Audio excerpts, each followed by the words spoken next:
Hello mga mami, especially sa mga first time mom. So, iba na talaga no pag mami ka na kasi lahat ng gala ninyo, i-consider na si baby.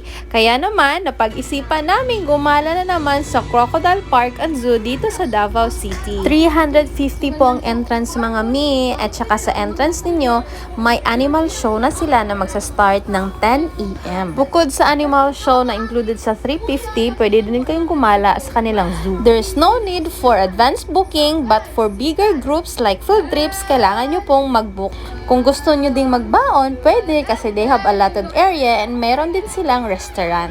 Meron din silang fire dance every Friday, Saturday, and Sunday at 5 p.m. Take note mga mami, taxi is the best transportation going to the park. Open po sila everyday, even holidays from 8 a.m. to 6 p.m. They are located at Riverfront, Maa, Davao City.